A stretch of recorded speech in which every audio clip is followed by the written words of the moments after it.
Hello! Good morning! Sa buntag, magkuan naman ako itong mga panghitabo kabhapon. Ni Olbo, gasod na nakaspa. Grabe pag Olbo. Si may di mo Olbo.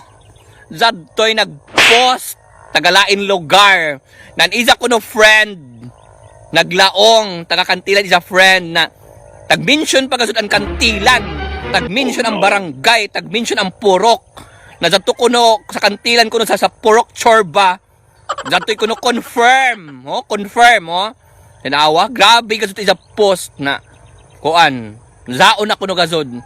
Ikaw yots, dili ka si pan-post nga namo zaon. Kasi to imo friend, dili kaya to ko doktor.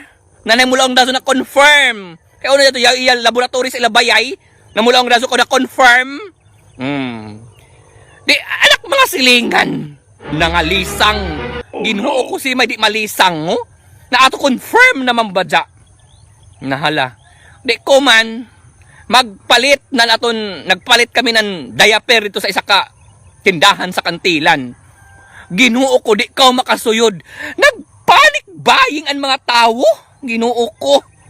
Hindi pati suyom-suyom, di makasuyod. Kaya ato na lagi kuno, ato na.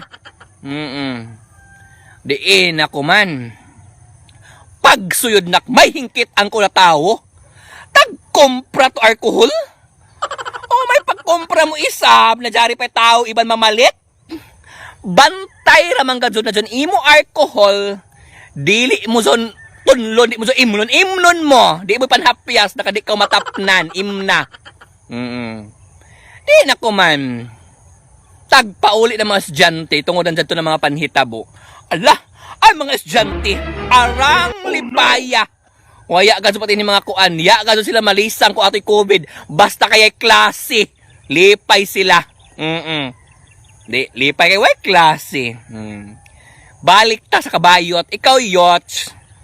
Di ikaw pan issue yots. Imo anay sigurohon.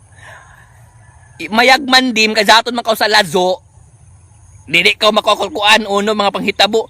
Kaluoy sa mga pamilya na niabot na to kuan issue sa Amerika, sa Australia, hayra ka aton. Nagkabiro tawon sila. Kay tila mga pamilya kay uno kuno aton na kuno. Dili kita si panhinan mga fake news. Kay makadaot kita sa moral ng pamilya na imtag isyuhan. Amo? So dili gasud zaon. Kita isa mga tawo, dili kita magpanik-panik, matarantar, malisang. Makalong lamang kita na kuan na katapusan na ng kalibutan. Dili. Safety dapat kita. Kung unit agmando ng DOH, safety. O maghuyat kita ng sakto na balita. Dili kita man pantuot ng mga fake news.